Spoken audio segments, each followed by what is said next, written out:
We're live. I don't see us yet.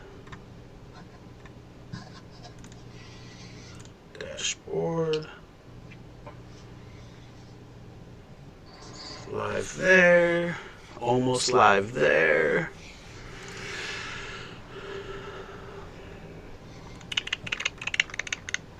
There we are. All right. Live and direct. Anthony Leone. Okay, you gotta tell me again. Is it Leone? Is that how I say your name? Justin, how you doing?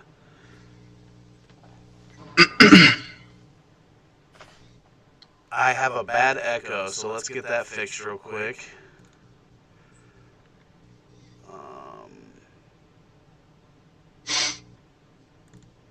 Leone, yeah.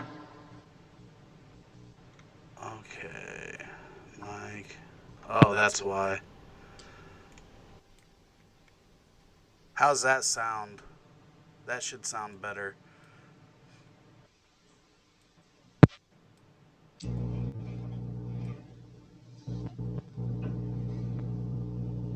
Kevin Kloss, how you doing, buddy?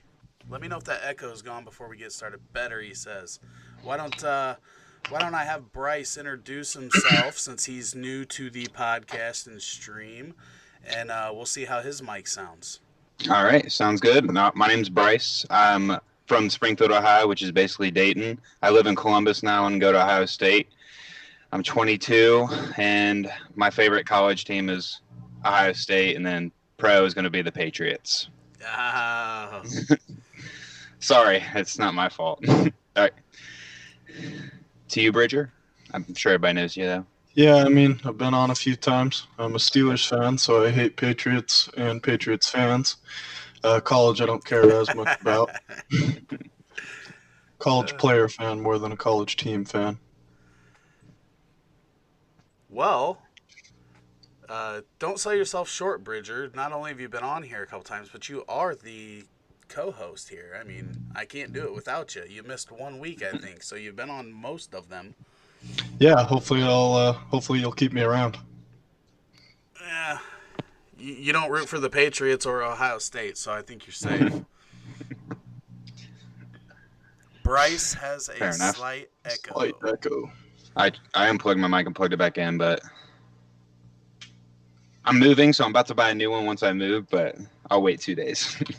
Yeah, go ahead and get that. Hopefully you're moving to Notre Dame. No. No, he says further no. away from campus, though. All right. Well, first of all, as everybody knows, this is the Dynasty HeatSeekers podcast, and we're not a podcast yet, but we will be, I promise. Maybe this will be the first episode that we release on Apple and Spotify and all those good places so that you can listen on your drive to work. But if you haven't been, you got to go check out the website, rotoheat.com.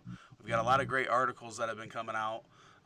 These guys are putting in a lot of hard work trying to make the best content possible for you guys to help you win your dynasty leagues, or if you're playing baseball or basketball. We got Kevin Kloss just doing a bunch of great work with basketball stuff. He's got his new podcast, Beneath the Rim.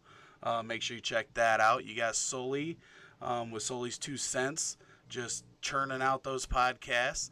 And then you got Thursday nights live at 9:30 with Brad Menendez and the Dynasty Roundtable. So make sure you're checking out all that stuff.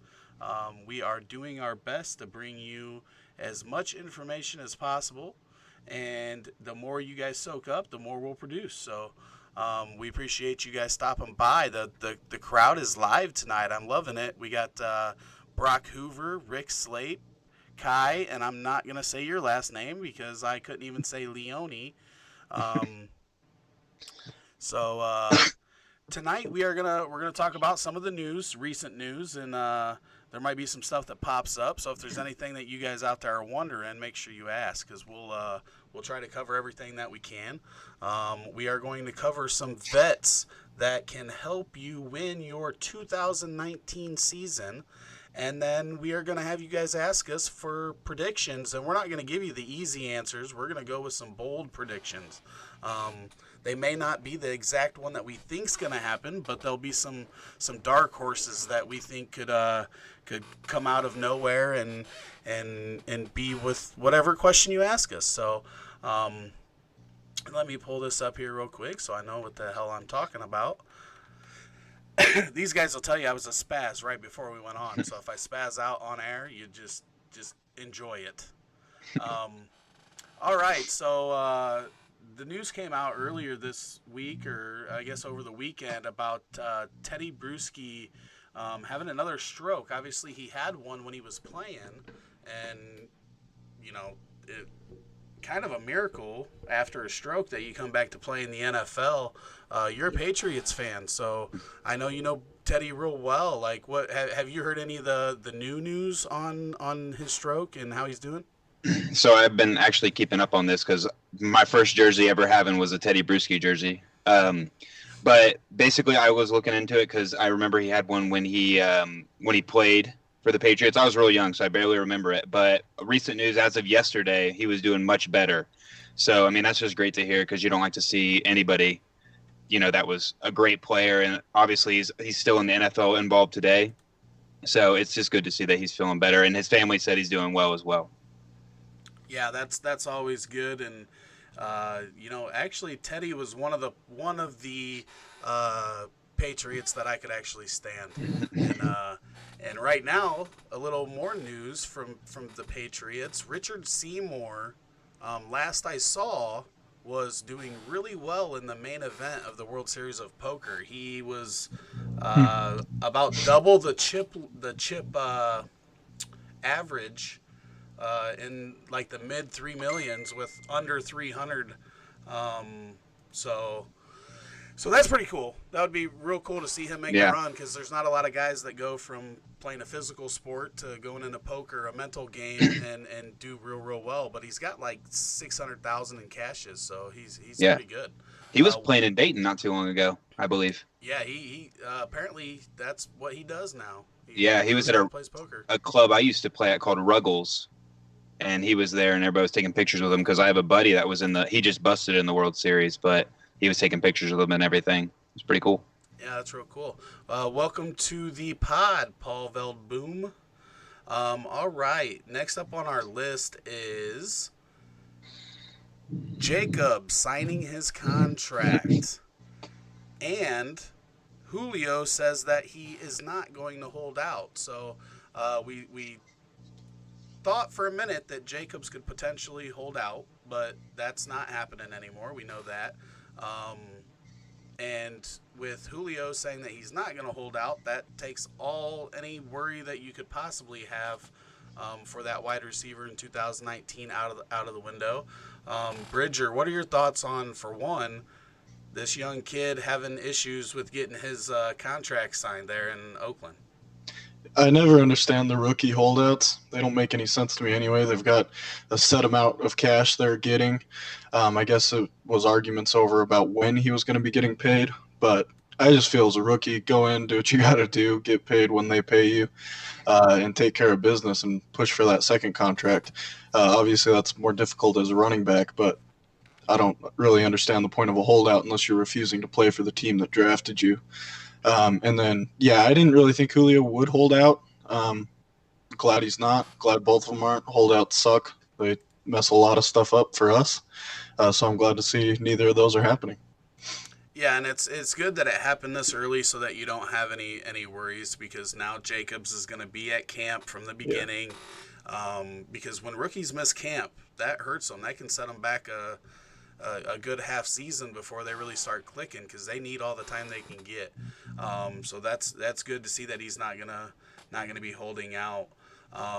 Robbie Anderson says that he wants to be the best receiver in the NFL, not just a wide receiver one or a Pro Bowl receiver. He wants to be the best. Bryce, is there any chance that happens? Absolutely not. Robbie Anderson's a good player. I'll give him that, and I like his goals. I feel like every player should have the goal of being the best at their position. So, as a teammate or as an owner, as a fantasy owner or as a fan, I'd like to hear him say that because that just means he has confidence in himself. But in a realistic fashion, I feel like most people know that he's not going to be the best out there. But I do like him setting his bar high. Yeah, and I agree with you there. And if somebody says they want to be the best, they probably know that they have to work really hard to get there. Yeah. So hopefully that correlates and he works really hard. What are your thoughts on Robbie Anderson, Bridger? I love Robbie Anderson, and I don't know if he can be the best receiver in the league. That's some pretty tough competition, but I definitely see him as a guy who can make it into that tier 2 range.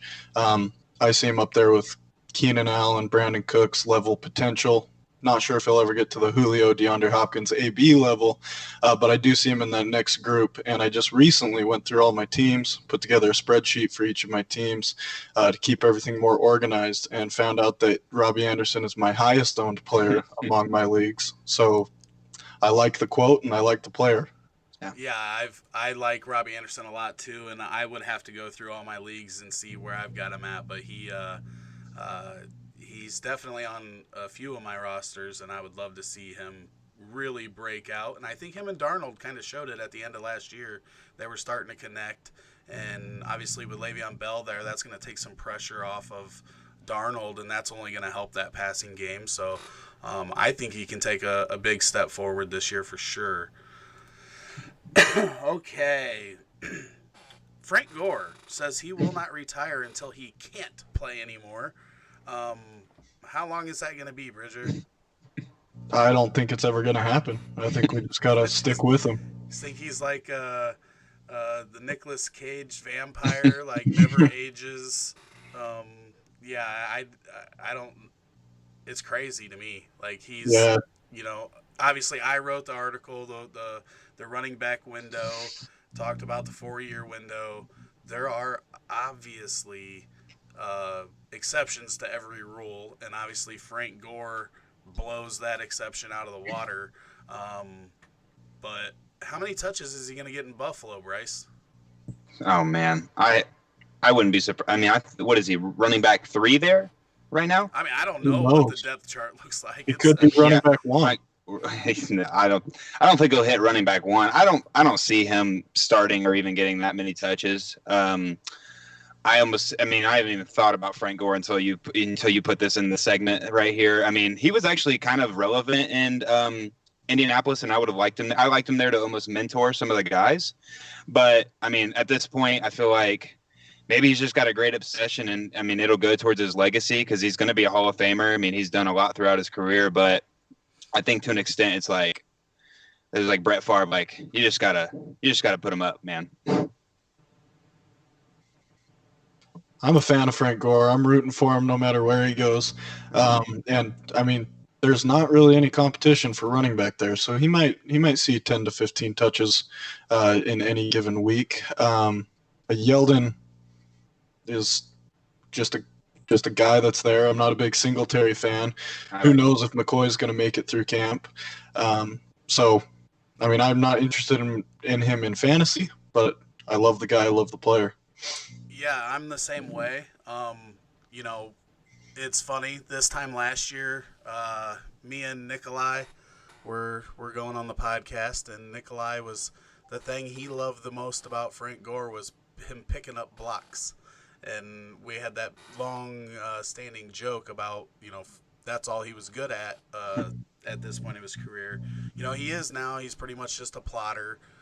He's going to get you 3.5, 4 yards a carry like he always has, but I could see him eating a lot of those carries. Yeldon's not an early down guy. I don't know that Singletary is going to be an early down guy. I think McCoy gets cut. I don't think he makes it. They're not going to be able to keep all 4, and I think Yeldon and Singletary are safe. So I don't know why you would sign Gore. But I don't really know what they're doing there. There's just a lot of clutter in that backfield, and I would want zero part of any of it. Okay, and the last thing I've got on here, and we may have had some stuff that got added after this since we postponed, but Vrabel reiterates that Mariota is the starter in Tennessee. Tannehill is the backup, and Mariota is going to be the guy. Do you think, Bridger, that he lasts the 16-game season? If let's just take health out of it, but Okay. is he the starter the whole season? I don't see any reason he would get benched. The only way I see him missing time is if he gets hurt, which obviously is likely to happen for a few games. But it's just do or die for him now. If he doesn't perform this year, they're going to end up drafting somebody in 2020 or 2021. There's good quarterbacks coming out in both classes. And frankly, if he doesn't perform, they're going to be a bottom half team anyway. So they're going to have a shot at one of those 2020 QBs. And I don't know. I'm sort of on the fence about him. I don't own him in a whole lot of spots. He's my third QB in a few super flexes. But I don't trust him long term just because I don't know how well he's going to perform this season. Yeah, I feel the same way, that this is his do or die season. And this is why I've been telling people, do not devalue the Tennessee Titan receivers, because everybody's devaluing them simply based off of Mariota. If he doesn't perform this year, they're going to get a new QB. Who knows if they're going to be good, but right now is a good time to be buying these Titan receivers, if you ask me. Bryce, what are your thoughts there on the situation in Tennessee? I've never been big on Mariota, however you say it, but yeah, I agree completely. I think he'll play the whole season because he's always been an average quarterback if he stays healthy, and usually average once you stay the starter and you've been there for a certain amount of time. I feel like most people just let you keep playing, and I don't think Tannehill is the answer for him either. So I think that you guys are right where I think that he will not perform this year, and they will draft a quarterback, and then they'll just end up letting him go, and he's going to be he might start for a team that really needs a quarterback, or he'll just become a backup like Tannehill is. I almost think he's like another Tannehill. That's what I was going to say is yeah. People think Tannehill's going to come in and take his job. It's not like, one, Tannehill doesn't stay healthy, and two, it's not like he's good either. So I think they give the season to Mariota and then maybe use Tannehill as a bridge to a rookie that they draft next year. One more thing I wanted to just touch on here. Robbie Gould has been having this tug of war with the 49ers. Do you guys think that he ends up signing there, or does he end up with the Chicago Bears back where he started his career? Because the news in Chicago is the same every week. They cannot get a kicker. They cannot find one. They've tried everything. What happens with Robbie Gould? I do my best not to think about kickers, so I don't have an opinion either way. But yeah, Chicago could use anybody. So if he signs, they're great. This definitely isn't really targeted towards Dynasty, but just football in general. He wants out. That's the Bears' biggest need at this point is kicker. Yeah. Obviously, the connection's there with him spending so much time in Chicago. But that was like the only other news that I looked that really has come out that was. Oh, wait. Let me open this up real quick. Do you have any opinions on that, Bryce? I mean, if I was a Bears fan, I'd want anybody I can get that can make a 40-yard field goal. I mean, they didn't make it the next round of the playoffs because of a missed field goal. That's got to be one of the worst feelings as a fan, getting all hyped up on a young team like that whose defense was top tier in the playoffs at the time. So if I were Robbie Gould, I'd want to play on the 40 or the Bears too, because I mean, I feel like their future's brighter, and I feel like as a kicker, you'd want a ring. I mean, any player wants a ring, but I mean, I couldn't imagine why he would want to stay with the 49ers over the Bears. Absolutely. As a Bears fan, I want him to come back. I want a kicker again.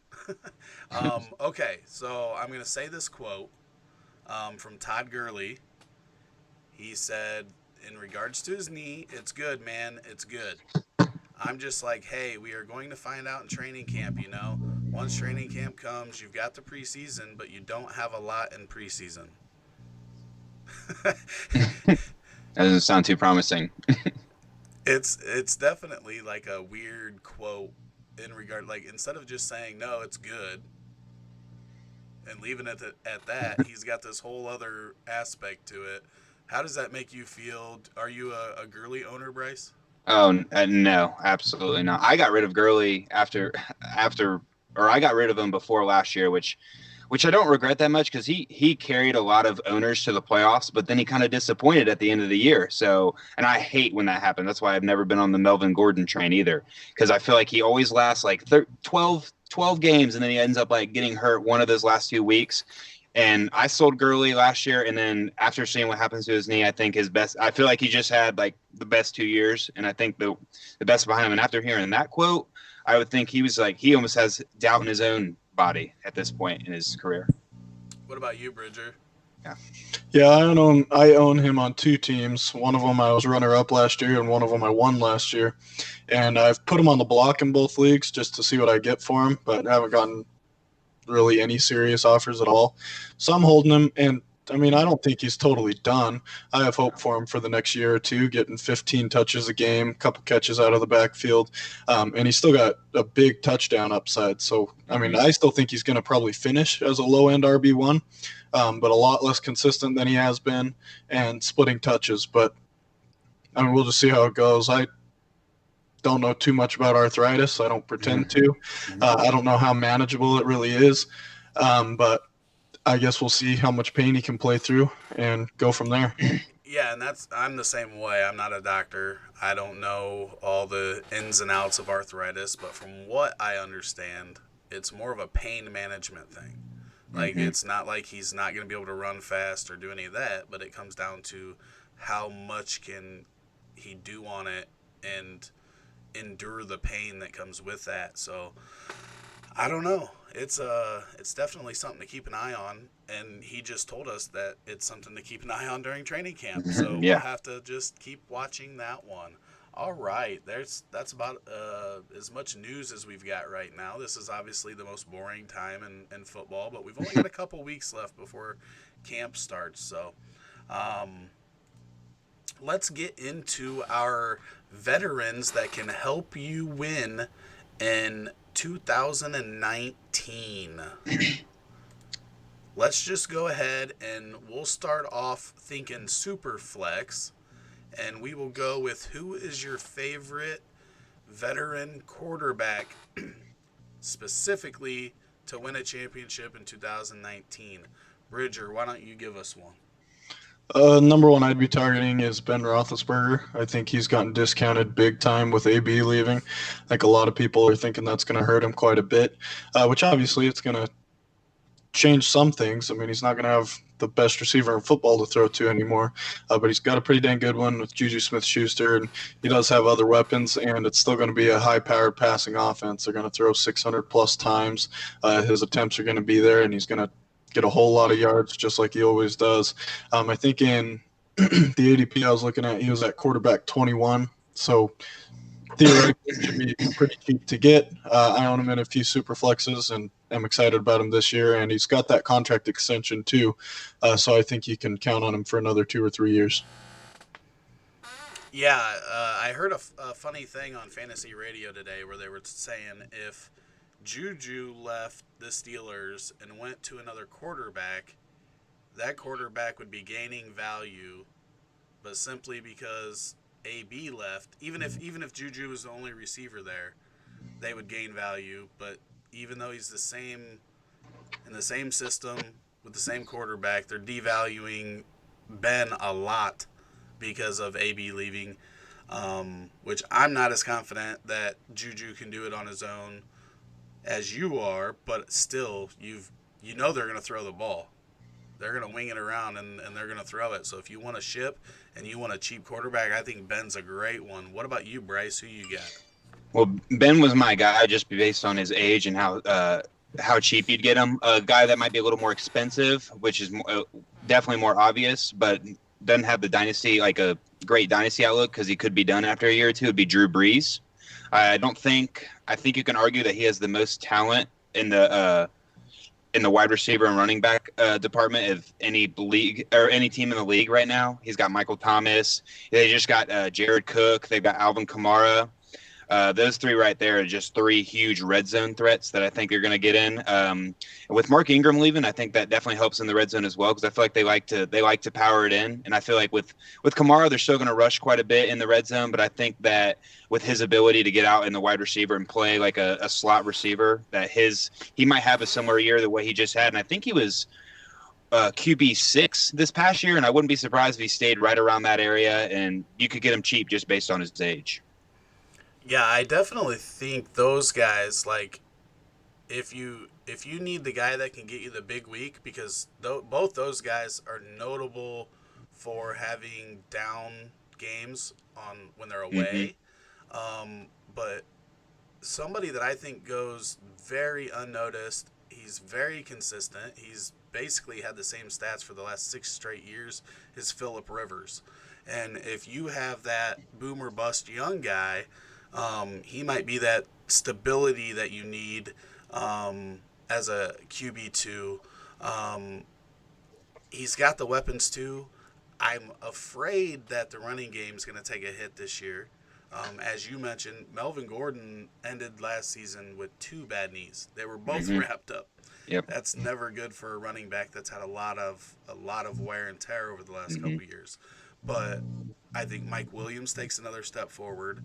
Um, he was second in the league at fantasy points per target, next to Tyreek Hill or in Tyler Lockett. They were like all three real close. Mm-hmm. Um, but I think that for some reason, no matter what, and I don't know if it's just because of his funky motion when he throws or what it is, but they just kind of everybody just kind of forgets about him, and he's really really cheap. So he's another cheap guy that you can go out and get get some stability there. Are there Definitely. any other guys? Obviously, you've got Tom Brady. Um, there was Matt Ryan. Those are a couple other older guys. Mm-hmm. Matt Ryan's a little more expensive, um, but I think really all five of those guys, like depending on your situation and what you can get them at, they're all worth starting at some point during your super flex season. Mm-hmm. Even if they're your QB3, Matt Ryan's not going to be your QB3. You're going to start him about every week, but I don't know that Brady will be an every week starter. All right, let's move on to running back. Bryce, why don't you start us off on this one? So the running back, I was looking at more older guys, so like maybe guys in their late 20s, early 30s. And there was one I had in mind that kind of shocked everyone last year too, which I could also see him. He could be a good running back three on your team. Is Adrian Peterson? I feel like that the Redskins running back group is not everyone's high on Geis, but he hasn't really proven anything yet. You never know with rookies. And I think that Peterson's performance last year definitely earned the coach's trust and the organization's trust. Having him back there with a rookie quarterback, and he's a good pass blocker, I still think that he's got a decent value, especially at the beginning of the year, to possibly to at least be useful in the first half of your season for very cheap too. What about you, Bridger? Yeah, I agree with Adrian Peterson, actually. I like that. He helped me in a couple leagues last year. He was a real consistent 10 to 15 point Mm-hmm. guy. My favorite one this year is Mark Ingram. He's starting running back for the Ravens. They're going to run a lot. They've got a quarterback who doesn't know how to pass the football. So it's just tough for them to throw a whole lot. I do like Justice Hill behind him, but I think he will be worked in a little more slowly. And I think Mark Ingram's the clear first, second down guy and has some decent touchdown potential there as well. So I like Mark Ingram this year. Man, that's Mark Ingram would be my guy. I just there's so many young running backs in the league right now, and there's so few older guys that I really feel confident in. So I guess if I had to go, um, I mean I think Le'Veon Bell, but just based off of ADP, he's still not. Everybody still knows he's going to get the touches and score. So I would probably have to say Freeman. Mm-hmm. His value is finally dropped to a place where I can actually swallow that pill. Um, that offense is going to be good. There's going to be touchdown upside because they don't have anybody else. Like Ito Smith ain't punching it in from inside the 5. So I think he's going to get, as long as he's healthy, he's going to get a bulk of the touches. I don't love the talent, but I love the opportunity. Yeah, I agree with him too. I liked him. I was looking at him too, but I was like trying to go a little bit older. But Freeman's a good one. Yeah, there's just not a lot of. I mean, unless Exactly. we go back and talk about Gore or McCoy, but Yeah, exactly. we don't want those guys. Running back 7. We were talking earlier about quarterback opening. Like there's not a lot of running back openings, and there's not a lot of quarterback openings right now. There's been so much young talent that has come in, and then you've got the older guys that are still performing at quarterback. There's just not a lot of open spots for guys to come in and go right now. So like if Mariota does leave Tennessee or Winston does leave Tampa Bay, like normally I would say they're both getting starting jobs somewhere else. But with the way everything's working out right now, I don't know that there are going to be enough open jobs for all these guys in the next couple of years if these older guys just keep going. If Breeze doesn't retire or they're going to start until they're done.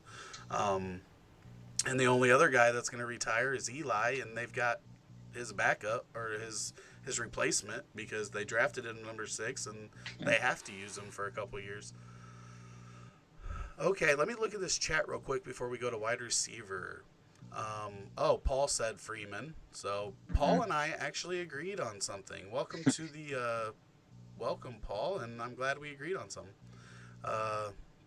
Freeman a lot here too. Old and good running backs are oil and water. Yeah, it's just they take a hit so fast, but if you know that somebody's going to get the touches, like Le'Veon Bell or Devonta Freeman, or even Melvin Gordon, like we know he's going to get the touches if he's healthy. It's just, can he stay healthy? I don't know that either of those guys, Freeman or Gordon, can. All right, let's get on the wide receiver. Who's that aging wide receiver that his value is dropping and you want to snatch him up? Bryce, who you got? All right, you might think I'm biased here, but I'm definitely going to go with Julian Edelman here, based on how cheap that I see he's going and how late I see he's going in some drafts.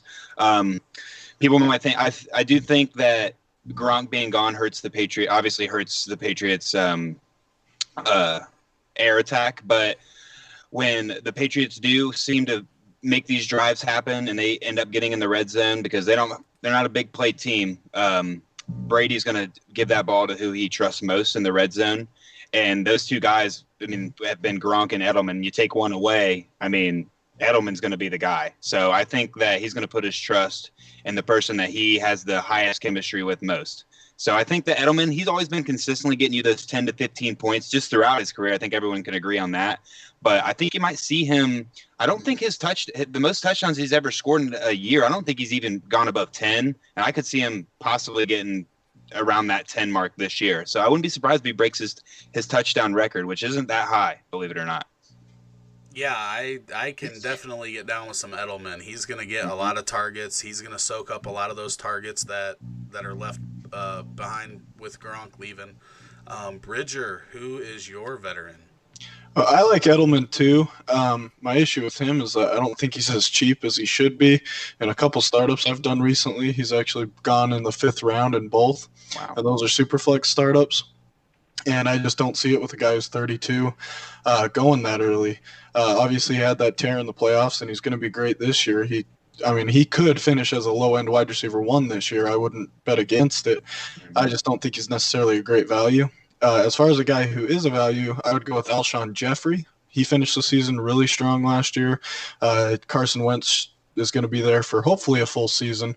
And him and Jeffrey seem to have pretty decent chemistry. Jeffrey averaged about 15 points per game in PPR over the last 5 weeks last year and 17 points per game over the last 3. So I see him sort of fitting into that Philadelphia offense a little better. It's been tough for him as a free agent signing a couple of years ago and then switching between the two quarterbacks. But hopefully he'll get some consistency this year. And he's relatively cheap to get. Yeah, Deshaun Jackson's there too. Yeah. Yeah, and that's what I was getting ready to say is that I can get down with Alshon because he is a lot cheaper than I think he should be.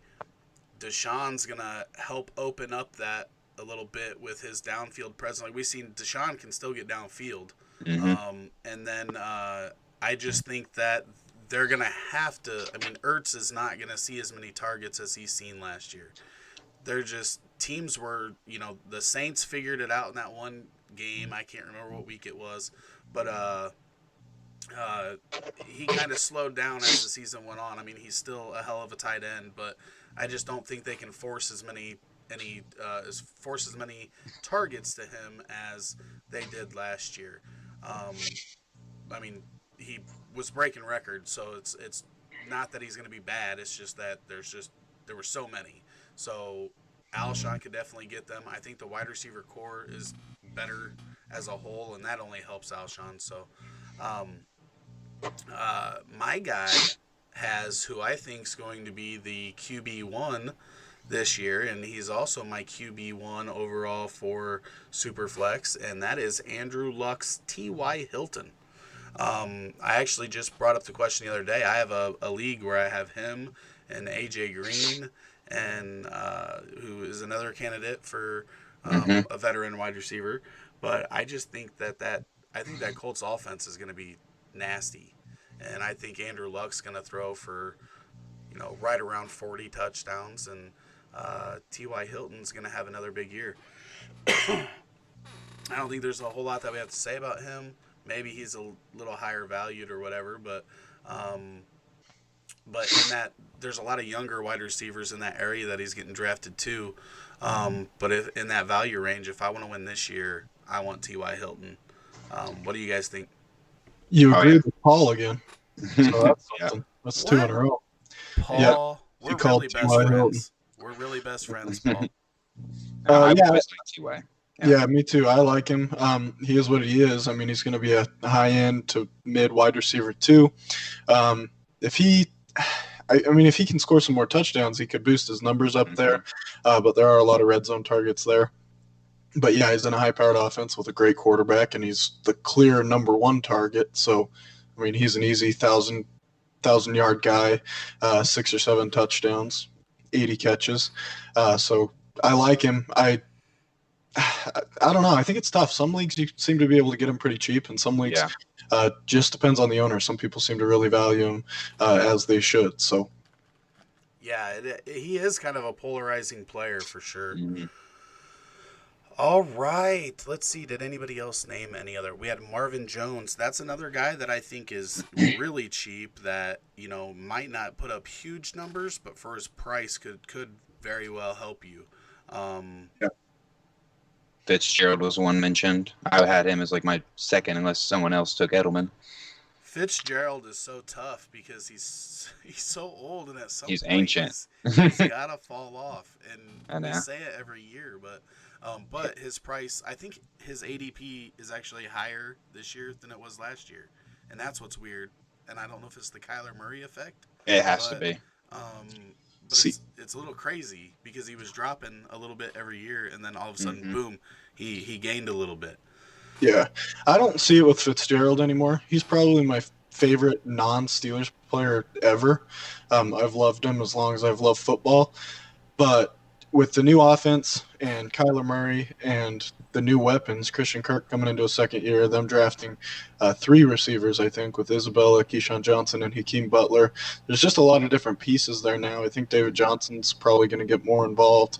And I just have to think that they're probably going to start phasing him out a little with all the new pieces and the new offense. So I guess we'll see, but he's not really on my radar.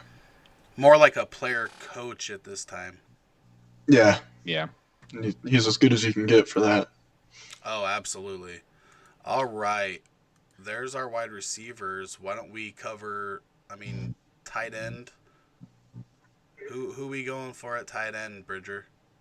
Tight end, I think there's one obvious choice, which is Jared Cook. If you're looking for a decent value guy, a veteran, he's 32. I think he's 32 years old, 31 or 32.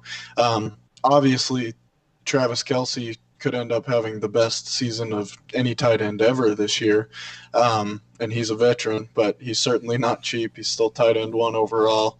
But those would sort of be the two. Travis Kelce is a really obvious expensive one, and Jared Cook's a little bit more of a value buy.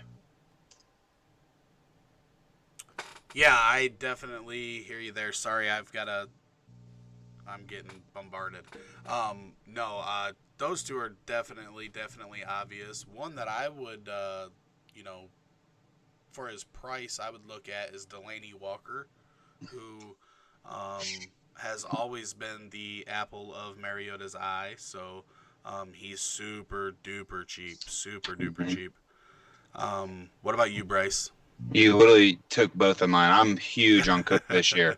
And I was about to say Delaney Walker, saying he gets healthy and is able to play, because there's still he might still be on the PUP list when training camp starts, which sucks. But he's got that veteran presence, and obviously Mariota loves him. So that was the dude I'm saying for value wise. I feel like the only two I would pick for that are being older would be either Walker or Cook. I mean, obviously Ertz and Kelce, but they're going the top two most expensive right now. So those two guys are definitely my two veterans that I would like as my. I mean, I would take Cook as my number one, but Walker would be a good backup.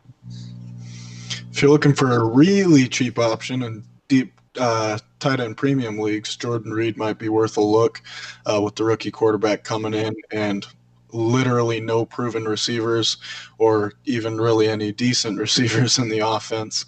He could end up getting quite a few targets there as well. So, I mean, if he can play 10 or 12 games, he might be a decent bye week fill type of guy at tight end. Absolutely.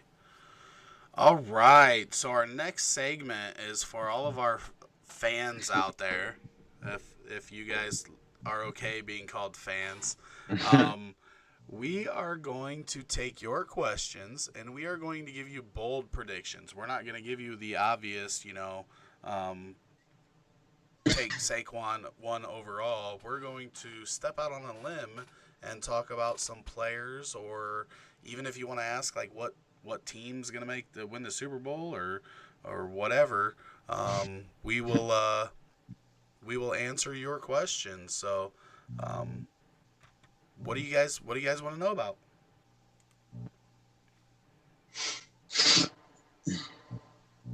Give them a second here.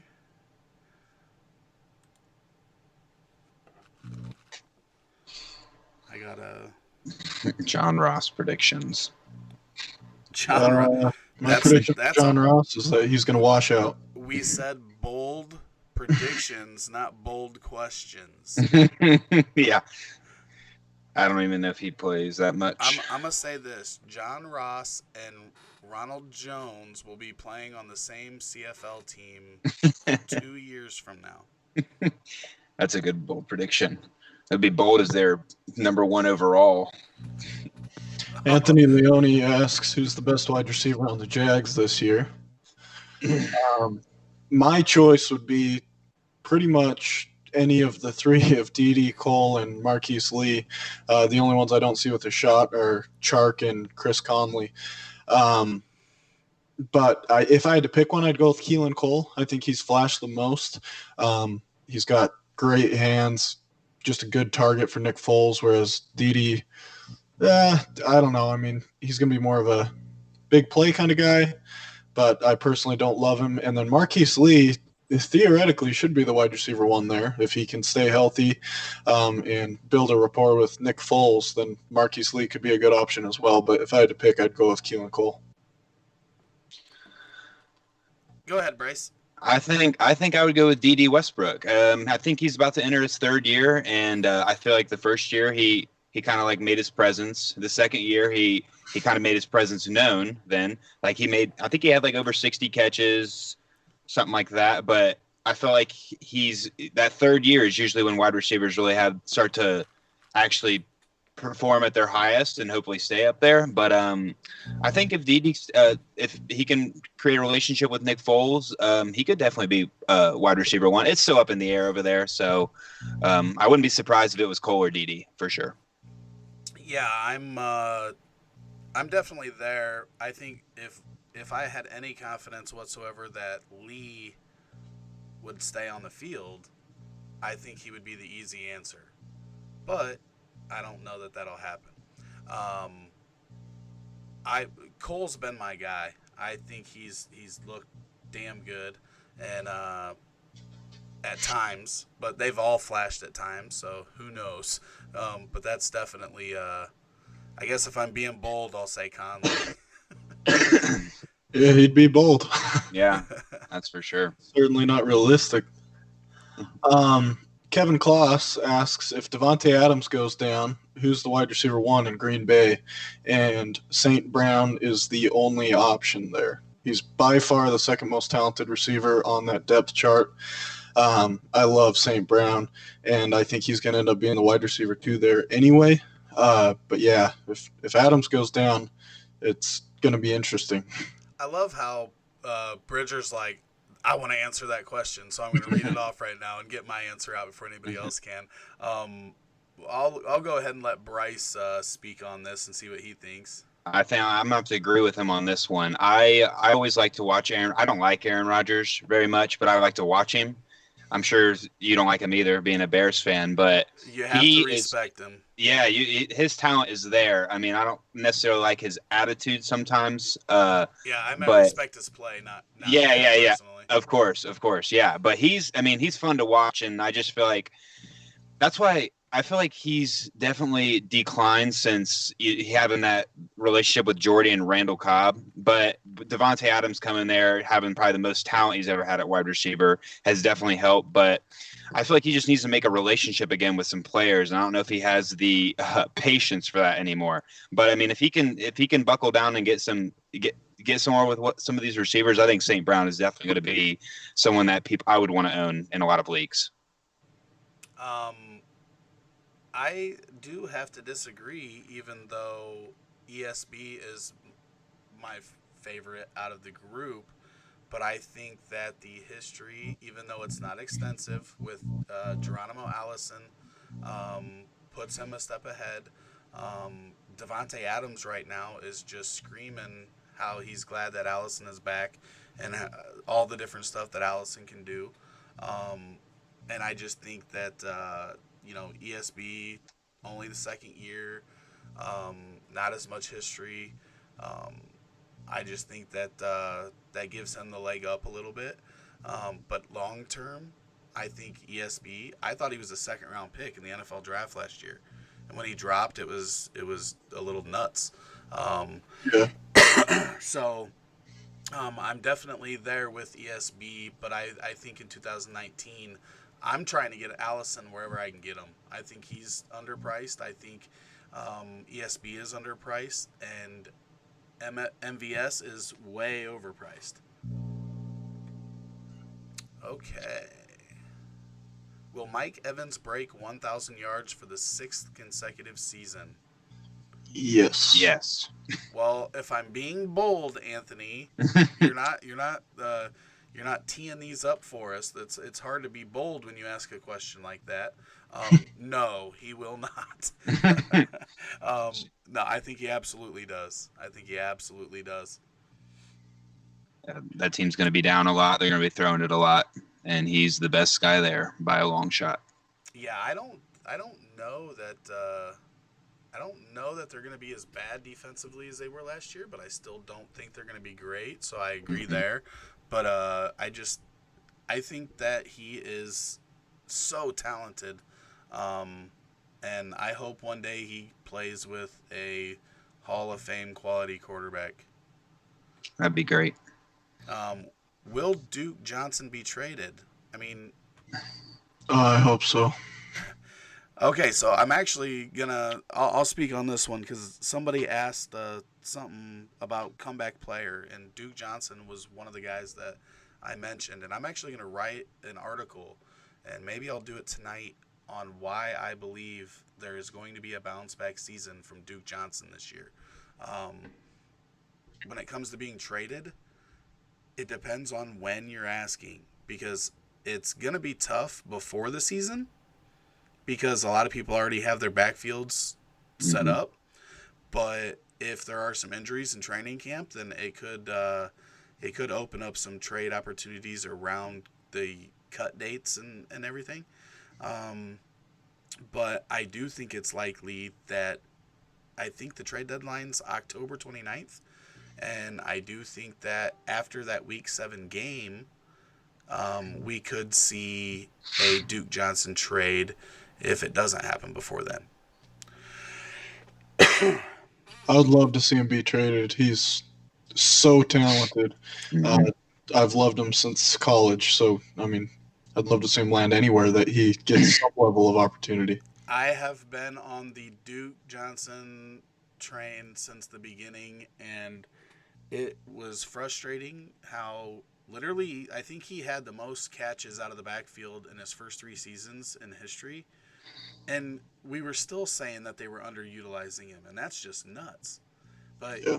there are literally a few running backs in the league that are as good at catching the ball out of the backfield as he is. Somebody needs him, and whoever's going to use him needs to trade for him. Plus, he might be the player I own in the most spots, so I would love that. Oh, Paul says, "Is Kareem Hunt the RB1 in Cleveland come the fantasy playoffs?" Bridger. Mm. no, absolutely not. Nick Chubb's easily the best running back on that team. He's one of the best running backs in the league. Kareem Hunt's always been overrated. He's a good running back that was in a great offense. He's Damian Williams with a whole lot more popularity. So No. no, he's absolutely not going to be running back one. Nick Chubb's a far superior prospect. He was one of the best rushers in the league last year. Hopefully, Cleveland will come to their senses and use Duke Johnson as the third down scat back type with Nick Chubb. That's an awesome 1-2 punch. And then trade Kareem Hunt after the season. But no, it's just not going to happen there in Cleveland for Kareem Hunt. Bryce, I got to hear No. your take on this. I disagree completely. It's Kareem Hunt's NFL debut. I was well aware of him because he lit New England up. He, I think he's extremely talented. I mean he can catch the ball. He runs well between the tackles. He runs well outside of the tackles. I think he can do it all as on the running back. I mean he was a top. I mean I will agree that he was in a great situation. I don't. I think he's better than Chubb, but I can see why people would disagree because he hasn't proven it on a team not as good as the Chiefs. But I think just by what I've owned him in all my leagues. I feel like after what he did in New England, so I've been watching him throughout, and I think that he's just extremely talented. And I think he's a top five. I think he's possibly a top five back every year if he's just the starter on most teams in the NFL. So I guess I'll have to disagree there. Okay. Yes, he was in a good system. Mm-hmm. But when Alex Smith was the quarterback, it wasn't as easy as when Patrick Mahomes was the quarterback. Mm-hmm. And this kid led the league in rushing his rookie season. He was one of the most elusive backs in the games that, in the period that he played before he Yep. became a um, kicker. Um, I think that it's a 50-50 split, though. I don't think that. I think that Cleveland's going to be in such a good spot because I do think Chubb is one of the best rushers in the league. I think that Kareem Hunt is one of the best all-around backs in the league. Mm-hmm. But I think that it's going to benefit Cleveland because they're not going to have to wear down either of those guys. And they are going to be able to use them both. They're going to be able to use them both a lot. And they're going to really, really benefit from that at the second half of the season. I think it's just they're both going to be fresh, and they're going to murder people.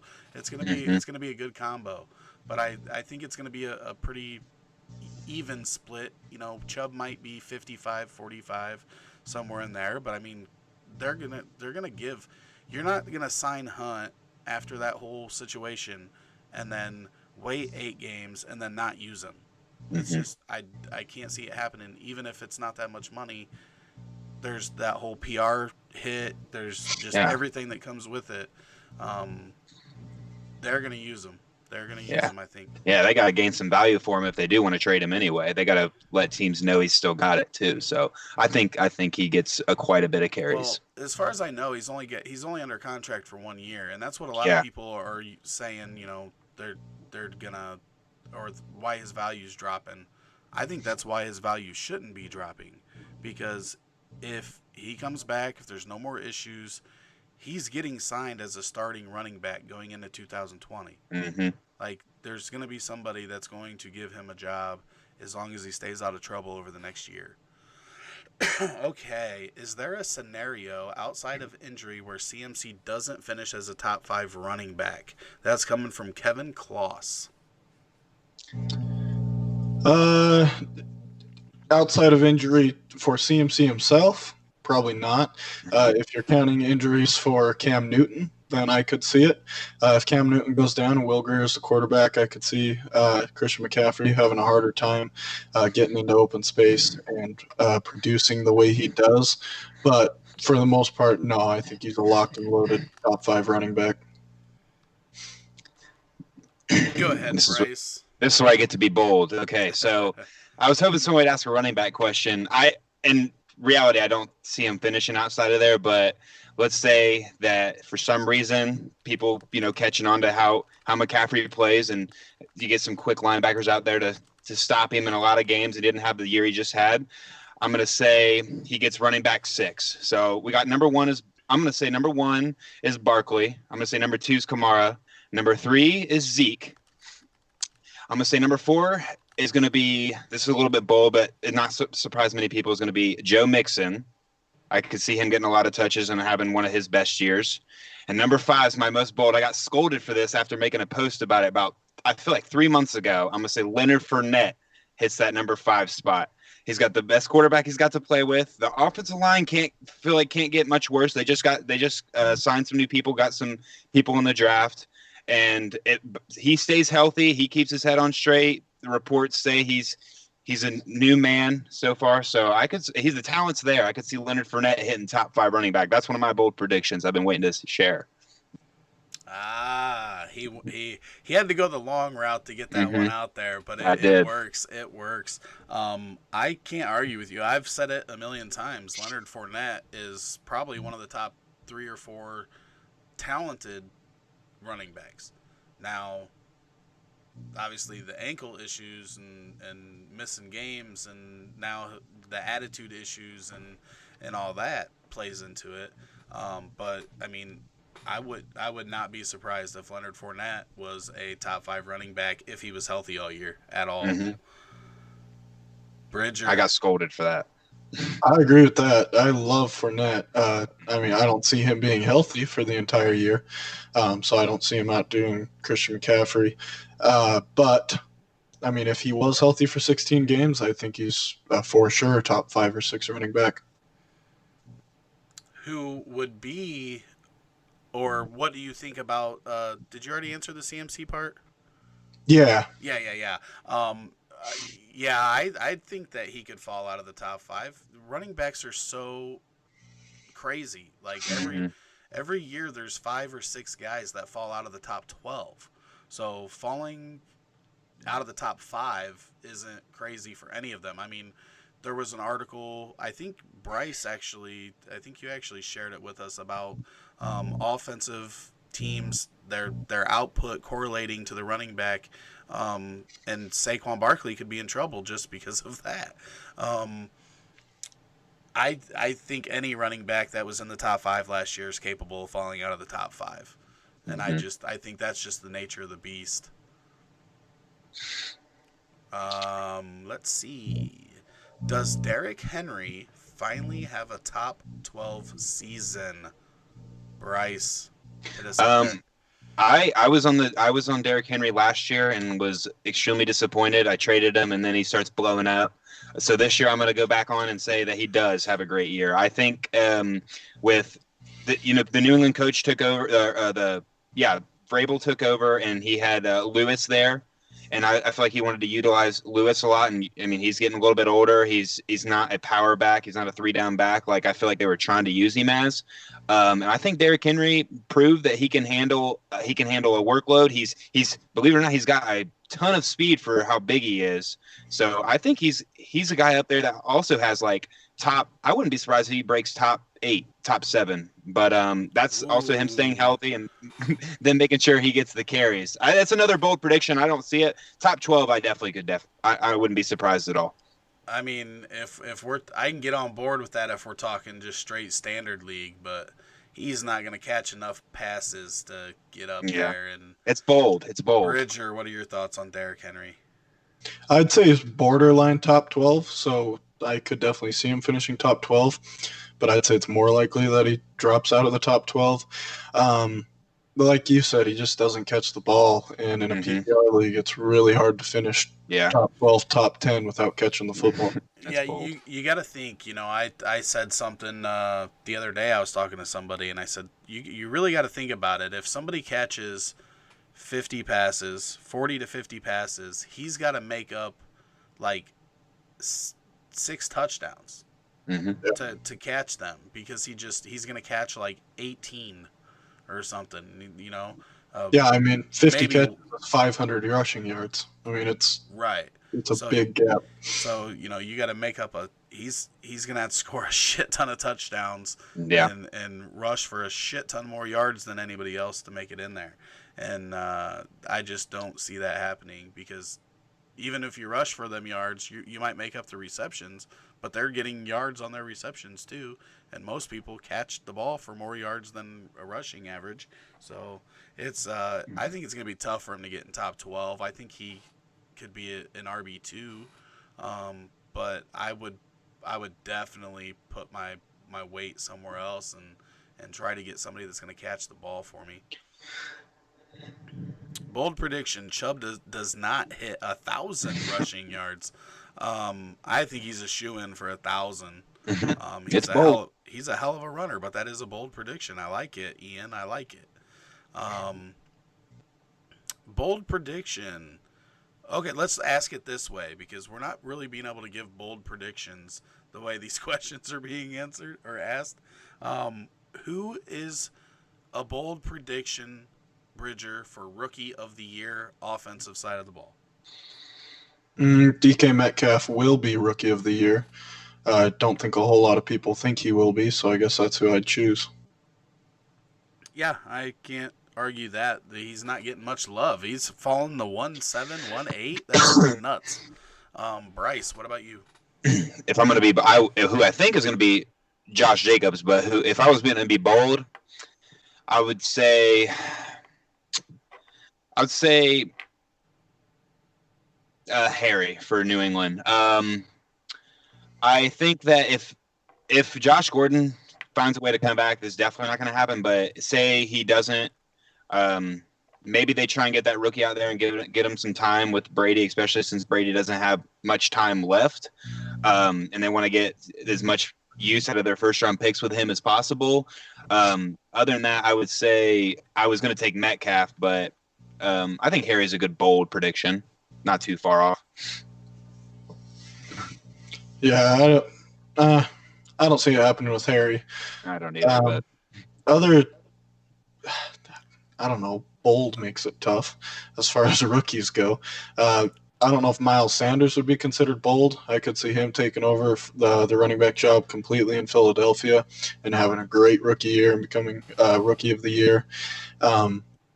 Dwayne Haskins, if he takes over early enough in Washington. I mean, are you going to name everybody until I can't name one? Go ahead. No, I was going to speak on Miles Sanders. Like, he's not taking the early down work from Jordan Howard. Jordan Howard is in that Chubb, Derrick Henry realm of being a real good rusher. The problem was that in Chicago, like, everybody knew he was going to be rushing it. I think Philly is going to use him a little more in the passing game, so it'll help him out a little bit. But I think they're going to be a dynamic duo, kind of like Howard and Cohen were. But you know, I've got to go with the guy. Like I don't understand it. I think he plays on the team that is going to be rushing the ball the most. He is going to be catching the ball out of the backfield, and that is Montgomery for my team. It's a kind of a homer pick, but I would say I would go with DK if you hadn't. Yeah, DK is my 101, but the I Bears are going to be rushing the ball a lot. He's going to be getting the carries, and he is going to catch the ball out of the backfield. It might only be 35, 40 times. It's not going to be 80 times like some of these guys get, but he is going to get the goal line work, and they should have a lot of opportunities. So I think he's very underrated right now. yeah, I think he definitely could finish as rookie of the year. I don't know if he's necessarily all that bold. Maybe people just don't expect it, but I, I I think. Go no, ahead. I was getting ready to say that. I think like every player in this draft, you could skew as a bold pick or a Other not than maybe like Jacobs, yeah, yeah, other than Jacobs or maybe Kyler Jacobs. Murray. But yeah, go ahead. Sorry. Yeah, I would say the only two that aren't really that bold are Josh Jacobs and Kyler Murray because they both have clear opportunity and a clear path to production. But I like David Montgomery for this season. I don't know how long he is for the league. I don't think he's all that great, but he's got a whole lot of opportunity this year. And I think I would probably take him over Josh Jacobs just this year. I don't really understand that because really the only thing, the only knock that I can really find is that he doesn't have the top end speed. I mean, he doesn't have he has about the same speed as Kareem Hunt had coming out. Their 40s Hmm. were really similar. But other than that, like he's quick, he has good moves, and he's tough to bring down. Um, so I don't know. But like I said, every player in this draft has question marks, question mark after question mark. Nobody's a Hmm. shoe in for a long career or a career at all, really. Um, that's why I like DK and his upside because he could miss, he could completely blank. I don't think that's going to happen because he was fortunate and has a Hall of Fame quarterback, but he could blank or he could just be a monster. Um, we had something up here, and I don't know if I missed something. Doxson to the Jets could be awesome in the slot. Was Yeah, that? amen. Crowder. He Oh, asked what our thoughts were on Crowder and Doxson. I'm not sure. He asked oh, about both. I don't know if he was mixing somebody up or what, but I like Crowder on the Jets. I think he's going to be the clear slot receiver there. Uh, Targets are crowded with Lev Bell, Herndon, Crowder, and Anunwa. I think the only two with really solidified roles are going to be Bell and Robbie Anderson. absolutely.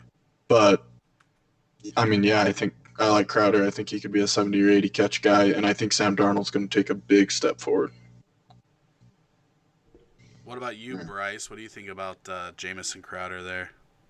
Uh, I'm not huge on Jamison Crowder. That's because I'm bigger on Anunwa. I feel like he's actually extremely underrated coming into like a lot of these drafts because I feel like he was pretty consistent when he got the ball thrown to him. I still like Anderson and Bell there way more than any other player, but I don't see Sam Darnold taking the next step like others think. I watched him in college, and I feel like he always made elementary mistakes often. Like I feel like he didn't learn from them, and I feel like he did the same thing in the NFL. I feel like he's going to do the same thing in the NFL. It's just going to be he might throw for a lot of yards, but that's also because his team might be down. But I feel like he's going to throw a lot of interceptions as well. Um, I I can't agree with the Nunwa stuff. I liked the Nunwa a lot, and this is where people like they hear what I'm saying about Funches and they remember him playing on the outside in Carolina, and it doesn't work for a guy that's not the fastest guy and a big guy. They need to work in the slot. And for Hmm. whatever reason, I don't understand why the Jets took Anunwa out of the slot last year and put Jeremy Curley in there. And I don't get it. I don't know. He was so productive out of the slot as a big slot guy, and Hmm. they moved him, and he just as soon as they moved him outside, it was like done. He had zero value in fantasy. You couldn't start him. You were starting him though because you thought he was gonna have production. I just I agree. I think Robbie Anderson and Bell are the two guys to own for now, and and then Herndon. But I don't know. You know, he did pretty well for a rookie, but I don't know how he's going to do this year because I think that Le'Veon Bell is going to catch 100 passes, um, Mhm. Hmm. and Anderson's going to have over 1,000 receiving yards. So I don't know how much else there is to go around there. Yeah, that's where But I'm at on it too. I do want to say that I think that one thing Washington, if Haskins is any good, I would like to see him and Doxson and how they work together. Doxson was one of my favorite rookies out of that class a few years ago. He's flashed some amazing catches, but there's been some horrible quarterback play. He's been off and on injured. I'm just interested to see if Haskins has anything, if he can improve, because I do think he's got some upside. Anything on Doxson? So I like Dwayne Haskins a lot. He's sort of polarizing. I think a lot of people are torn on how well he'll actually be as a pro, but I like him a lot, and I do think he's going to be the franchise quarterback in Washington. Doxson, he's another one of these guys where it's now or never for him. Mm-hmm. And I watch a lot of Redskins games. My dad's a big Redskins fan, so they're sort of my second team by default. So I watch every Redskins game, and Doxson flashes a lot of catches, but he's got some pretty bad drop issues as well. It's sort of he knows how to get there, gets in position for some really great catches, but just doesn't come down with a lot of them. Um, so I like him. He's got a lot of potential, but I would definitely lean towards him being done.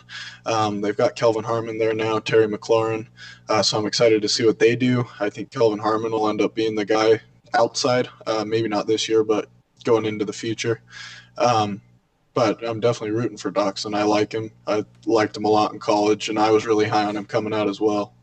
Well, and I think if Harmon does hit, I think that could also help Doxson out too, because the other thing that's happened in Washington is that there really hasn't been any wide receiver on the outside, Oh yeah. and you know even if it's not great, he might be a serviceable guy that you can start in a flex. Like if you have a three wide receiver league, you might be able to start him as a wide receiver four in the flex. Um, but yeah, I think that whole Washington situation is just kind of Hmm. another one that's up in the air. I don't know who's gonna do what. I just know that Jordan Reed's probably gonna play 3 games, and they're gonna be like week 1, week 7, and week 16. Yeah. Brian Doughton says McLaurin for the win in Washington, and I agree. They drafted him in the third, paired him up with Dwayne Haskins. They obviously both played at Ohio State. So I like McLaurin there too. I think he's got the chemistry with Haskins that obviously none of the other guys have. It'll be interesting how he fits there with Trey Quinn and what they decide to do between the two of them. McLaurin's got the better draft capital, better athleticism, but Quinn's more of your prototypical slot receiver.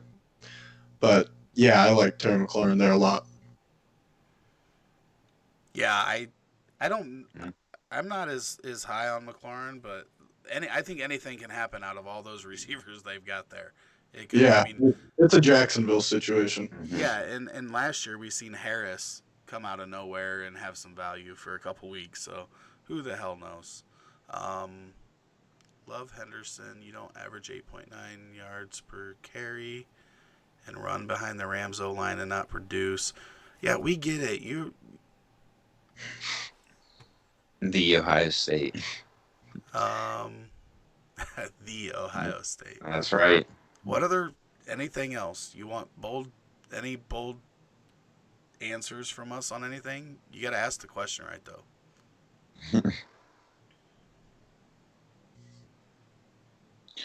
I do like Bryce Love there. I see Paul says that um, the only player he wants in Washington is Geis. Um, I think I want some of the other ones because they're just so cheap. Like there's, Hmm. like Doxson has upside for his price, so Yeah. I'll take that. I'm not thinking he's going to be good, but Bryce Love is the cuff at his price to Geis. Like I think there's a lot of upside there, and the fact that you can get him in the fourth in a lot of rookie drafts is kind of nuts to me. I'm not a Bryce Love fan. Um, I never have been, and I don't expect him to be a guy that's really going to stay healthy. I think between AP and Geis as the running backs for this year at least, and then Chris Thompson is the third down guy. I don't think Bryce Love has any opportunity this year. Plus, he's coming off the injury right now. And going forward, I just expect Geis to be a three down guy. And if anybody else is going to be involved, I think it's going to be Chris Thompson. Well, Chris Thompson can't stay on the field. No, absolutely. No, That he can't. I don't think that guy's played more than 13 minutes in the last 3 years. Like they have three guys that are like made of glass, and that's Thompson, Reed, and Richardson. And Paul Richardson's still there, right? We haven't even mentioned him, but I mean, Yeah. all three of those guys, it's like they're Mister Well, Glass. apparently all their freaking surgeons use dirty knives or something because they're all getting infections after their surgeries and they all have to go in for a second procedure. I don't know what's going on in Washington. They're a disaster as far as ownership goes. Yeah, I completely agree. Okay, Paul, we agree again. I'm staying away from the whole team though. Like I do have guys in a couple spots, but like I'm not gonna actively go out looking for them right now. That's another injury that I got to see somebody come back from before I pursue, and it might cost me a little bit more. But I think that still at his price, if he isn't recovered and he isn't good, it's a tough price to pay. Yeah, I love Darius, guys. I loved him at LSU. I think he's going to be one of the better runners in the league if as long as he doesn't have any more complications from that ACL. Um, Hopefully he'll get healthy, he'll get right, and he'll be a great running back. I think he will be. But yeah, the whole situation is a mess. And if you ask me, I think this is as low as you're going to get him in the next few years. So I'm buying Darius, guys, personally. I just bought him in a league. What'd you pay for him? I paid Mixon for him, for Geis Hunt, in a like an early second. That's I'm a risky rebuild. trade. I'm a rebuild. I'm in a rebuild. I took over a team that's completely horrible, so I'm looking for draft picks and young players. Wait, I got, can you say that again? I don't know if I just mixed players up, but it sounded like a really lopsided trade when I heard it the first time. I just gave Mixon, and I got Geis, Kareem Hunt, and us early second. Probably 2.01.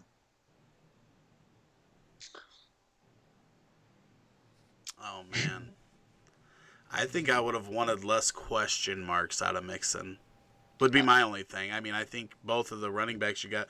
I agree that Geis is a hell of a running back Mm-hmm. if he's healthy, but they're just sometimes I just want to see them come back from an injury before I pay the price for them, and it might cost me more, but um, there's running backs and injuries, they don't age well typically.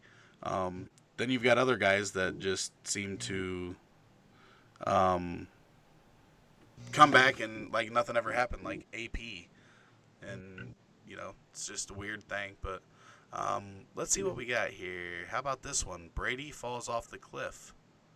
Pats No. miss the playoffs. Brady retires. Belichick retires. All of that sounds amazing. It would. Everybody I but bet. Bryce is into that, so we'll just skip that one because it's an obvious one. Thought you were gonna say AP was made of glass too. I was gonna have to disagree. Oh yeah, no, I was talking about the wide receiver, tight end, and running back there that they've got. And Skinny Gronk comes back. Darnold, Baker for sure. 22nd. I would have kept Mixon. I wanted to, Yeah, but by the you time already responded. I rebuild, Mixon's gonna be past his best years. So I probably could have got more for him, but in that league, only like 3 dudes own first round picks. So there was a lot of trading before I entered it. Like 3 dudes like owned all the first round picks for next year. Yeah, I just traded Mixon in a league today that I'm rebuilding, and I was really happy with the return. I felt like he overpaid by a lot. It's a 12-team tight end premium league, and he gave me Keenan Allen, Noah Fant, and a 2020 second. But he's a pretty strong contender, so that second's going to be Yeah. real late. And he was loaded at receiver and shallow at running back. And I mean, got Mixon, I got Keenan Allen, so I was happy with the deal. Yeah, I'm just gambling.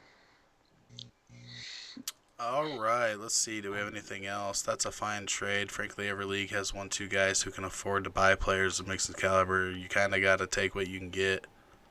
I'd never take what I can get. So that's one thing me and Paul have always disagreed on. So we won't get into that very much. But my only thing with it is I like both of those players. When I'm trading a player of that value, I want to at least get one back that I feel at least has minimal question marks. Yeah, And that's my only thing with that. I want one piece that I feel fairly confident is in a good spot to gain value, and I'm not worried about a bunch of different Yeah. things with them. So that's my only thing. I Yeah. don't hate I the agree. trade. I don't Yeah. hate the trade, but if you If I like Kareem Hunt even close to as much as you guys did, I would like Yeah. that. Yeah, I that's what I'm don't saying. like That's why Kareem. hopefully next year if he gets a starting job, it right there makes it worth it to me at least. So, and if Geis is half as good as what everyone thinks he's gonna be, I mean, my bigger thing with it is if I'm rebuilding, like I want nothing to do with running backs at all, yeah, unless you think that you're going to be able to compete in 2020.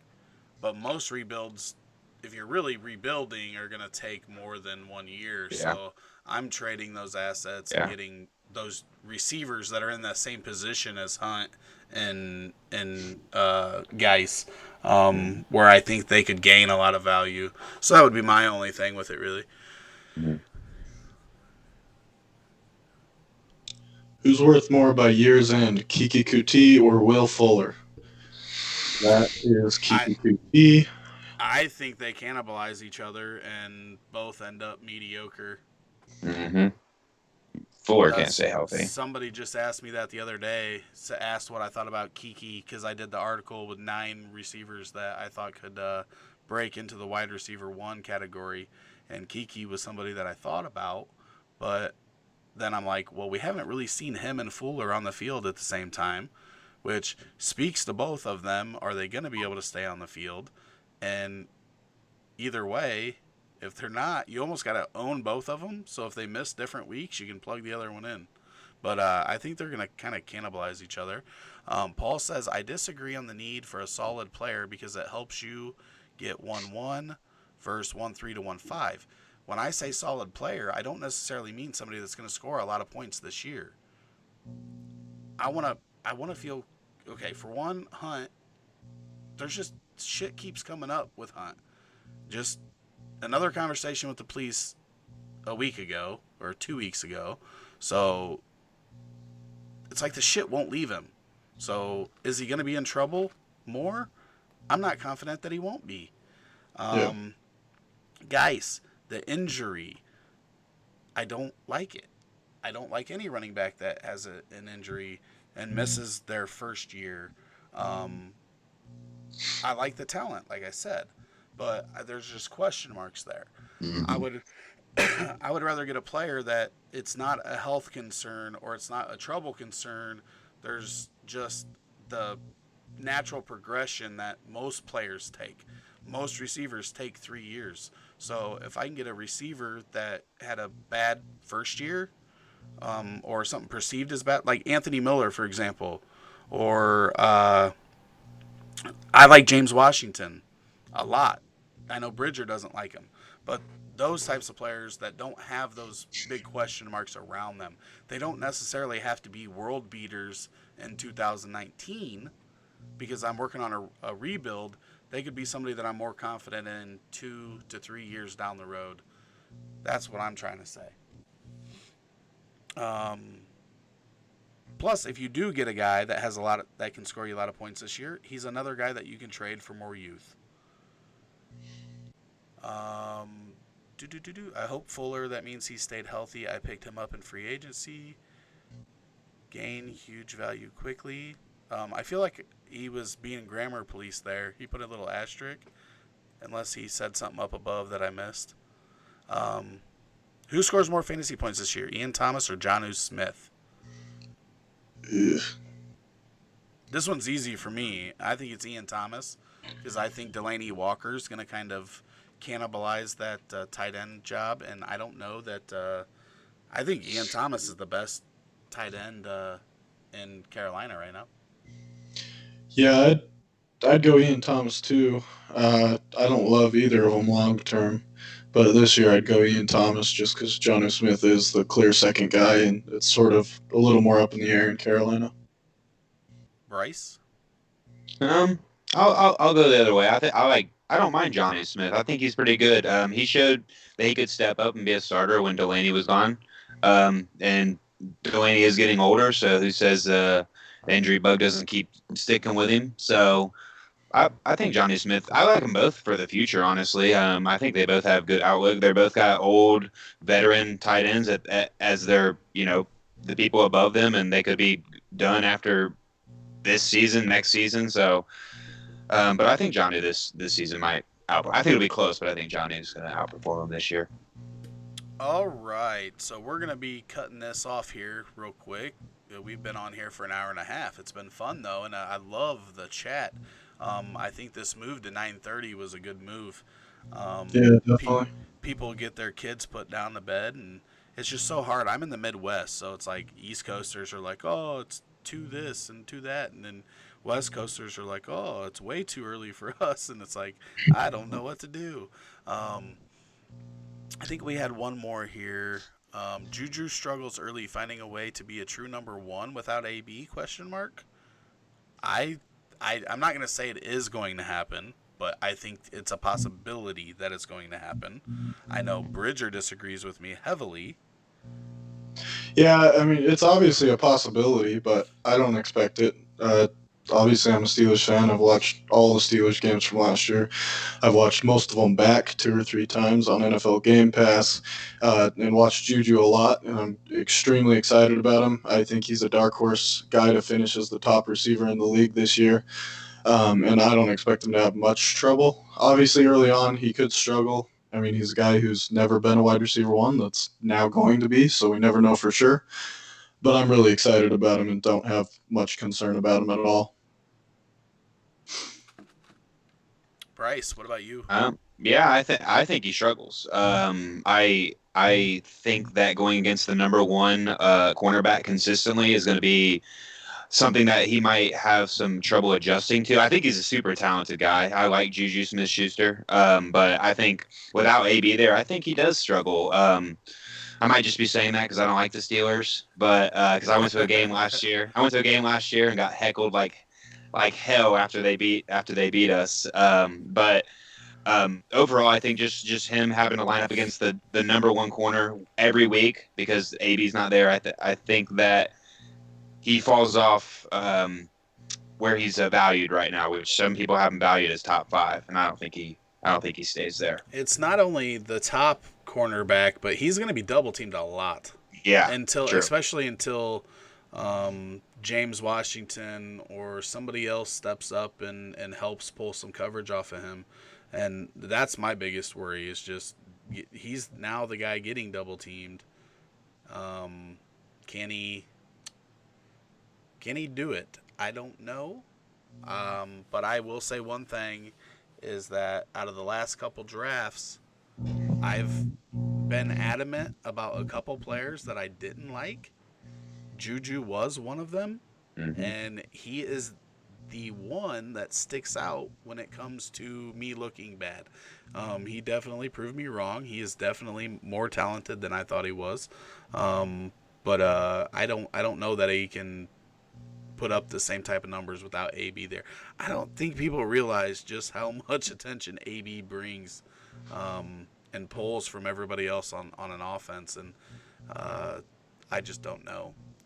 Okay, there's a couple things that I want to do here. He's great. It's just hard. Okay, so that's not a question. Okay, so looking at the chat, Bridger, did anybody in the chat stick out to you as being active tonight? Oh, you're putting this on me again? Oh, we're all picking somebody, so it's not just you. Everybody was active. Paul was really active. Anthony was really active. Just would you say one? Why you gotta make a whole list so we don't have anybody to pick? Listen, I'm trying to put together my rankings so I can decide. Figure this out. I figured he's just gonna name everybody and then be like, All right, so you guys. now nobody's upset at me for not picking them. I'll say Paul. Paul. All right. Bryce, why don't you? I saw him a lot, but I think when I looked, I kept seeing Anthony the most. Anthony Leone. Sounds Italian. And man, this does make it tough because those were the two guys that I think were literally here from pretty much the beginning all the way through the end. You know what? Here's what I'm going to do. Okay, so Brian is going to be the guy that I pick. And those three guys are going to get one of the new t-shirts that are going to be in the store here probably next week. It'll be a couple weeks because there'll be a pre-order and I got to order the shirts and everything. So, but we've got Paul, Brian, and Anthony will all get a new Roto Heat shirt when those drop. Anybody right now that is watching, and you have about 1 minute before I cut it off, but just say hi, and you will get, how many months do I want to do? 3. 3 months. You will get 3 months of premium Roto Heat. We have regular ADP up. We have rookie ADP going to be up by midday tomorrow. We are starting our Super Flex mocks tomorrow. So all you got to do in the chat is just say, I want ADP. Just say ADP, and I will get a list here, and we will get you access to the ADP data. If you don't want it. I mean, I feel like I gave stuff away, and like nobody was even excited about it. There you go. You got one.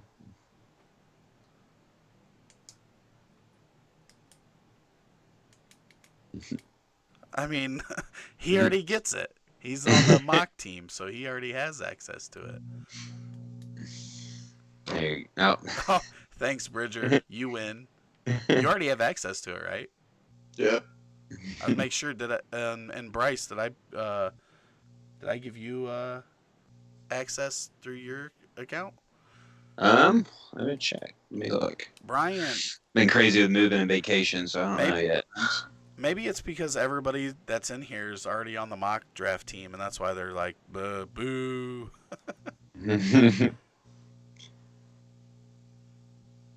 Oh, gosh, dang it. There's no... Yeah, all these dudes are mocking. Do we have anybody watching that's not on the mock draft team? I'll tell you what. If you... The first person that says ADP that is not either on the Roto Heat team and already gets it, or not on the mock draft team and already gets it. You know what? Maybe I should check. Where'd my other chat go? I had a chat box with Sons of Guns. Let me pull up Twitch here. Is there anybody chatting on Twitch? Does anybody have Twitch up? I've got it up. JP Gerlach. He says, hi, Rick, and that he's not on mock draft. Oh, Jeffrey Gerlach. He wins stuff all the time, dang it. Yeah, I have ADP. You know what? Jeffrey Gerlach, you get 3 months and a t-shirt. I think everybody else is mocking, so they win already. Did we have any other questions on Twitch, Bridger? No, that was it. Oh, that was it. So he was just quiet the whole time, and then bam, sniped it, sniped it. All right, Paul says I'm not, but how often are we drafting this? Paul. We do the mock draft team does 4 mocks a month. They do a PPR rookie, super flex rookie. But I know you're in the defensive guys, so we're gonna want to get some IDP data here soon. So I'm gonna be putting that together. So would love to have you drafting IDP if that interests you. But I don't know if you heard, but Brian, Anthony, and Paul all win a Roto Heat T-shirt out of the next batch that we're going to be launching in the next week or so. Jeffrey Gerlach, you win a shirt and 3 months, and everybody else already has access. So, you know what? We'll give Paul access also. Screw it. We're just giving stuff away. Okay, Anthony. I'm pretty sure Anthony won one of our last shirts too. Jeffrey Gerlach won his first 2 seasons to the Superflex 96 league.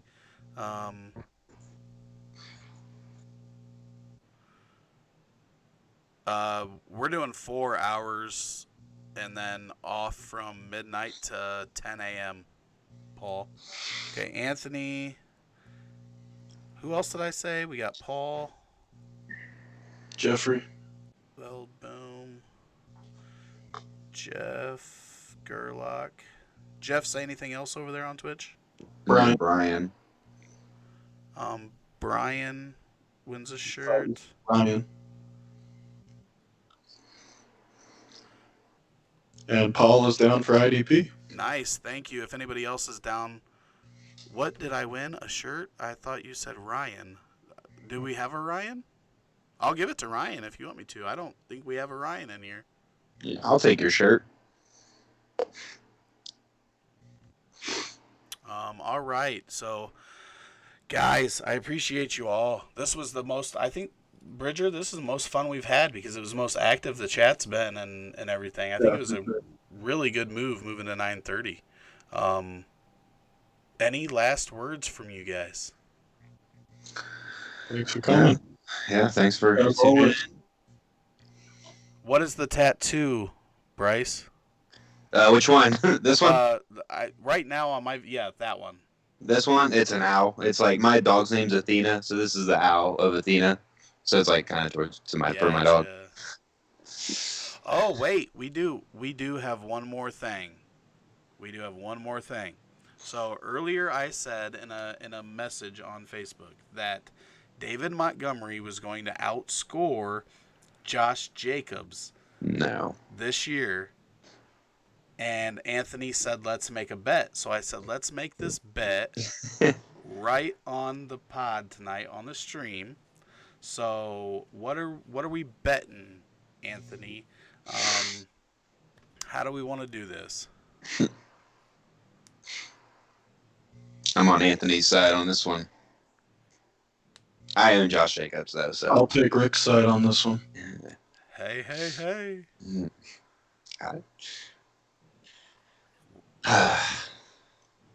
I want to say stuff, but I don't want to talk Anthony out of the bet. I don't want him to be like, "Oh wait, that's a good point." Not that I have good points. They may be bad. He may be like, "Let's double the bet." Who knows? I'll bet cash, or we could do team names in the 96er we are in. We could do a combination of both. How much cash you want to bet, Anthony? You tell me. I've got to be careful, or else I'm gonna get myself in trouble. I'm gonna have like 10,000 in bets out there, and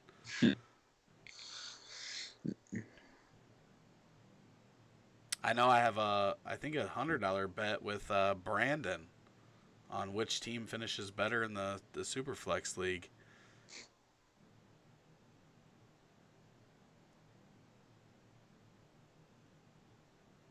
I'll put some coin on Jacobs. Paul's always got all these like different things He to his said if bets. either player's on IR, my week 6 bet is off. Actually, I've done bets like that. No, Nikolai and I had a bunch of bets last year, but we did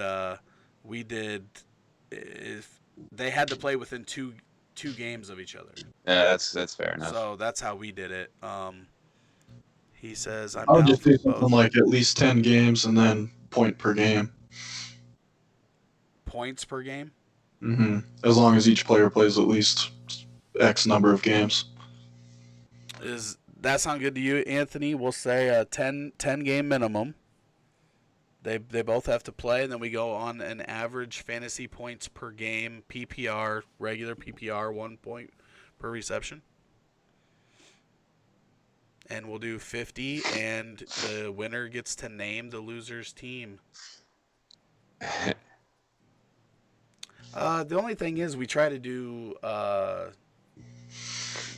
We'll have to make it if we have themes for our divisions. We just have to make that name fit that theme somehow.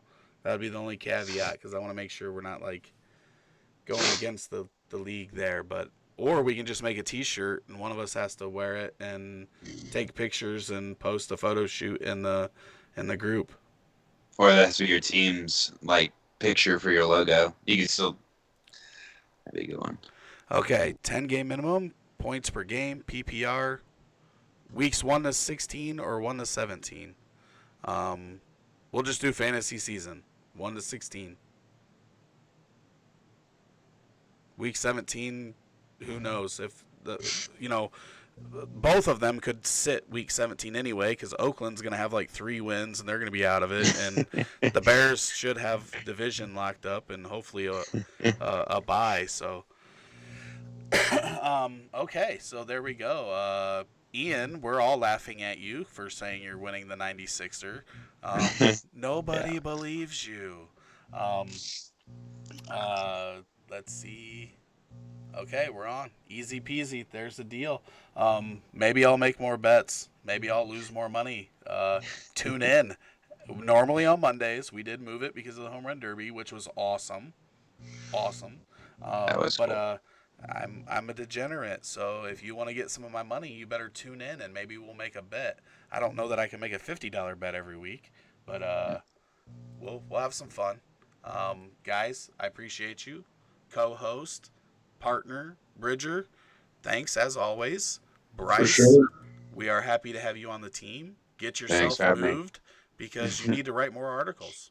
I know that's killing me right now. I just got back from vacation. I moved 3 days later, 4 days later. So, Bridger, you need to write more articles too. I do. So do I. So I'm gonna get off here and go write that Duke Johnson article that I promised everybody. So thanks again. Okay. The Heat Seekers appreciate you, and we will be back on Monday at 9:30 with a new guest. Alrighty. Later. Later. yeah.